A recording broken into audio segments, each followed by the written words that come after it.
Before we begin, thank you very much to T-Ghost for joining my Patreon campaign. Thank you very much. That is T-E-A Ghost, as in Poltergeist. That kind of T-Ghost. Thank you so much for the support. T-Ghost actually subscribed at the highest level, and I believe they've already gotten their review request. I don't know if that shows how far behind I am on shoutouts or how quickly I am answering requests right now. Either way, I don't think it's a bad thing. So once again, yeah, if you also would wish to subscribe at the highest level, it is always appreciated. And yeah, I am trying to get the requests that come with that tier out far quicker than I have been in the past. And once I get out of Metrocon at the middle of next month, I'm probably going to refresh those requests so everyone will be able to ask me for another video. So thank you everyone for the support. It has meant the world to me. And like we said, I'm getting Patreon requests done very quickly right now. This is also a Patreon request, and this is a really funny one. So we're looking at Devil Gigatron here because someone asked me to do a rank video of all of this toy's modes. If you don't know about this mold, this is the 2001 Megatron, which in Japan was Gigatron, and then the white version we are looking at right now is either Galvatron over here, Devil Gigatron over there. What is the point? Well, the point here is that this toy, because of the way it's engineered, is capable of, are you ready? 10 alt modes, which was absolutely insane at the time. Now, we admit it does so because it's a basic, well-articulated human form with a lot of stuff attached to it that you can fold and imagine as other things. So it's using a lot of creative liberties here, right? So we're going to look over all of it and critique it, and we're going to decide which the best modes are and which are not. We are using the RID Galvatron version because that seems to be the one that these modes were going to photograph in best. The black and the purple, the original release, obscures it a little bit. Also, if you're using the Japanese purple release, Gigatron, it only has 6 modes. They remolded a few things in for the repaint, but that's the version that became RID Megatron over here. So if you want him to have all 10 modes with the purple and black, get the American version. But all that said, let's begin. Now, we're not going to critique the robot mode. We agree the robot mode, either black or white, is beautiful. Absolutely beautiful mode and beautiful robot mode. We're more concerned with how well it can turn into other things that it's supposed to be. And something has to be at the bottom of the list. So number 10, the bottom of this list, is the boat mode. There is nothing in aquatic engineering that leads me to believe that this is any kind of functional boat. I do commend it. Like, I get it. It's supposed to be kind of a water ski thing with jets in the back, and you're supposed to imagine that, like, he's skimming the water on the flat side of his wings. But it does look absurd. It does not look like any kind of boat you have ever seen in your life. It looks like the kind of like weird prototype boat that Elon Musk would fund, and then after it exploded, he would mass produce and sell it.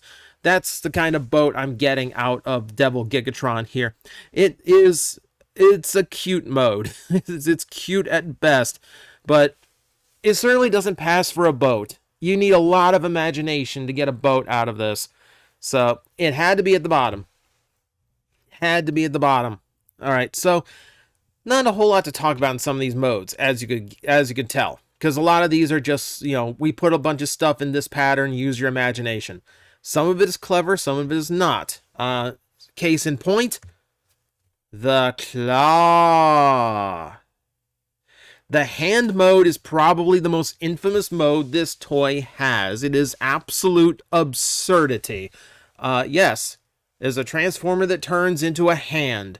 This is an official mode. In fact, in the anime, it's the first way we see Gigatron bursting out of a tower in hand mode. Big ol' hand. And it actually becomes a plot point in the show, oddly enough. So it's a bizarre mode. It's a really bizarre mode. And obviously there's never been a hand transformer since. It's weird. It's just, on the whole, weird. You don't get a whole lot of play value out of a hand mode, which is why it's so low on the list despite being so novel. Also, there really isn't a whole lot of solid transformation to it. This is mostly the robot mode with a couple of adjustments. That's pretty much it, you know? Like, you and I could form a convincing hand mode, you know, if we had a tail growing out of the back of our head like a Zora or something. That's not too much of a stretch, you know? So it's a bizarre one. It's a super bizarre one. Funny, but not exactly like the most convincing toy, not the most fun thing to play with. At number 8, we're starting to get into the animal modes, and that's going to start with the bat. Now, I don't really have that much wrong with the bat, you know, and utility-wise, it makes sense for Megatron, Galvatron, Gigatron, Devil, Gigatron, whichever. I'm going to flop between a lot of those names here. It's not bad. It's not bad. And I do like having this like compact little bat mode if he needs like fly in one place. It is held back by the fact that there really isn't much frontal visual change to him because he's still using mostly the same silhouette.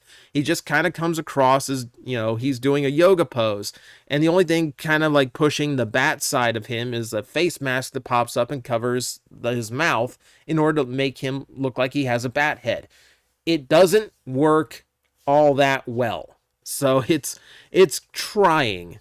It's trying hard, but it's not the most convincing bat.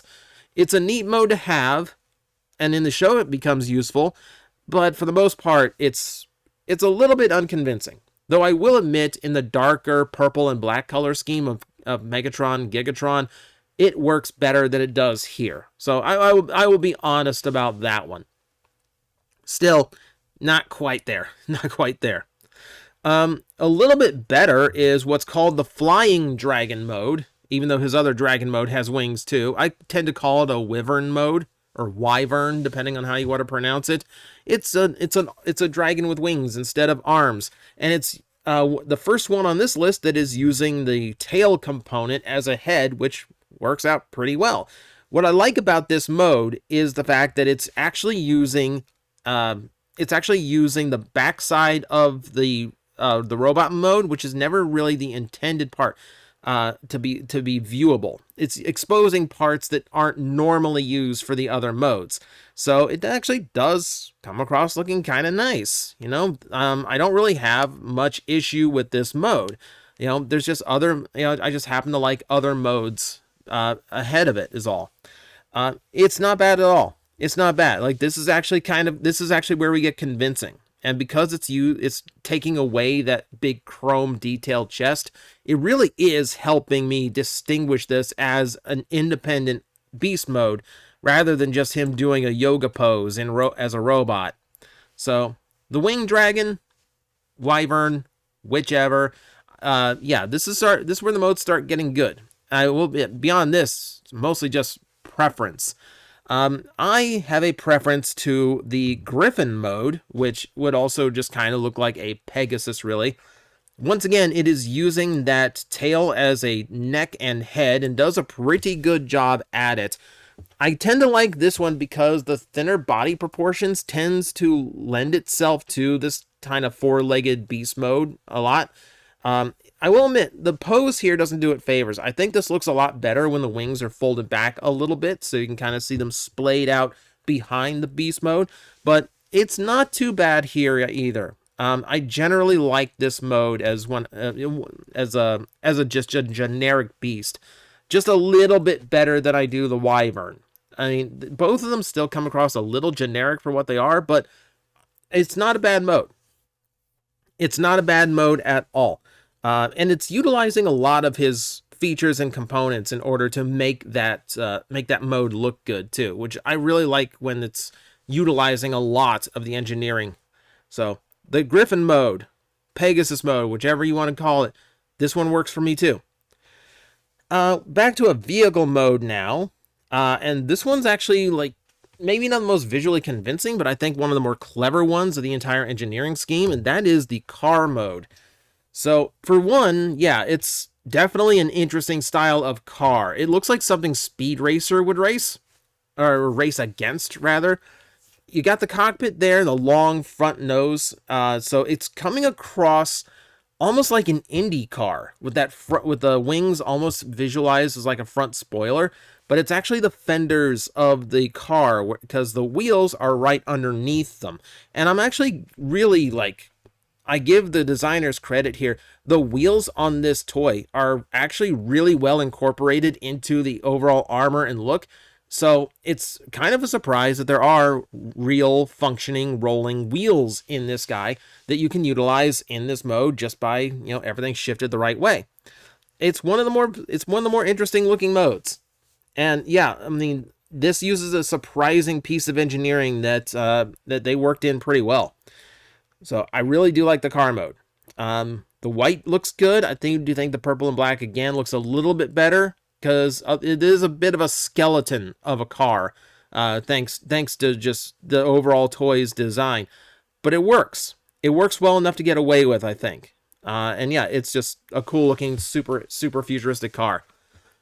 We have a weird entry for number 4, because technically this is not an official mode. It wasn't an official mode when it came out. We have to talk about the Devil Ostrich. Those are words I never thought I'd get to say. We need to discuss the Devil Ostrich. This was essentially a fan mode by the original designer of this toy, so technically not a fan mode because he made the toy. He showed this off years after Car Robots went away, and then a manga in Japan actually canonized this mode. They actually used the Devil Ostrich in some form of Japanese fiction. Meaning, yes, it is technically official now, so we're going to include it on this list, and I'm happy to, because this is a cool mode. This is a really cool mode. You know, like, I think I still have my Megatron buried somewhere. I would love to dig it out and actually try this again, because I never had this toy like on hand after this mode got revealed. Again, it's using the bulk in a different way from any of the other modes, and that is what I really like, because it has a completely different posture and a completely different silhouette from any of his other modes. It doesn't look like the Winged Dragon. It doesn't look like the Pegasus. It's doing its own thing, and I love that they figured out how to use the wing fold that's for the vehicle mode incorporated into this mode in order to form like the side wings. So yeah, it really does hit that ostrich vibe. It's a cool mode. It's a really cool mode. And it's really clever. I really like these kind of modes. So yeah, big credit to the original designer for not giving up on this toy even long after it had been sold and retired. Yeah, it's awesome. It's a really fun mode. Coming in at number 3, where we get silly again, but this time like a super creative silly, which is why it ranks so high. That's the Mammoth mode. So this one does incorporate just about everything in this toy, along with the weapons. This mode really doesn't work as well without the weaponry attached, because that's where you get the tusks. Using the wings as elephant ears is kind of genius. It is kind of genius. Using like, well, how do you want to call it? Like the bird neck, the dragon neck, using the tail. Using that tail section as a trunk. Again, it's genius. It's absolute brilliance.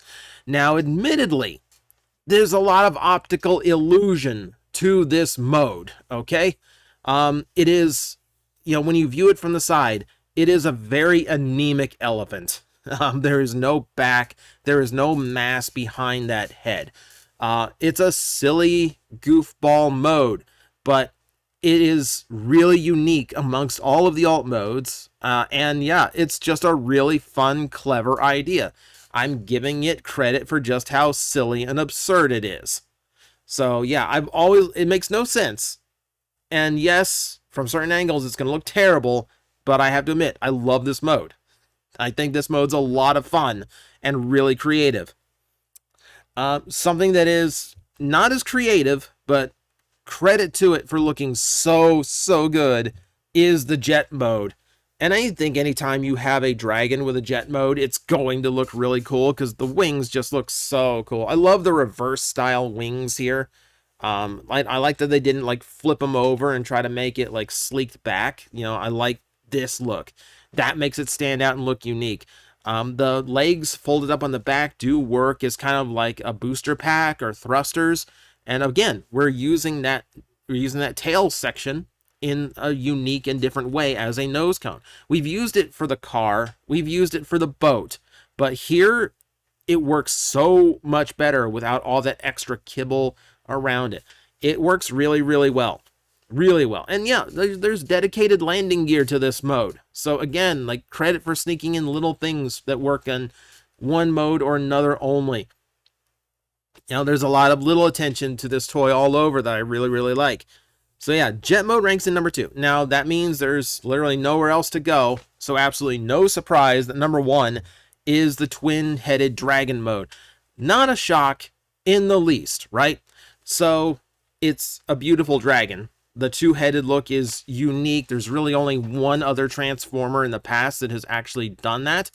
It uses just about everything. It uses the wings, the tail, the dragon heads on the feet. It uses the little dragon arms that only work in this mode. This is the mode that uses almost everything that the Devil Gigatron mold is capable of. And it's very apparent why this mode was its primary one in the animation. It is by far the best. I mean, it's posable, it's functional, it uses so many of the parts in a really cool way, and yeah, it just looks good. Both versions of the Dragon mode look so good. So I think I'm going to cap it off there, because we're out of modes, so I kind of have to cap it off.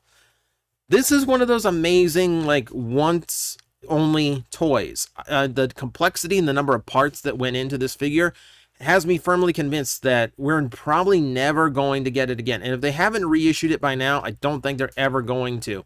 So it was there. If if you're at the right time and you were there at the toy shelves and you grab this, you got a piece that we're probably never going to see again as Transformer collectors.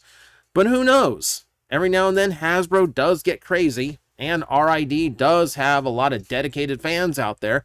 So fingers crossed. I don't know if they could surpass it, but these days Hasbro's so insane. I wouldn't completely call it off if they were to actually give this one more go as a modern toy. Probably unlikely, but I'm not putting anything as they won't do it anymore because they're just too unpredictable now. But thank you for joining me.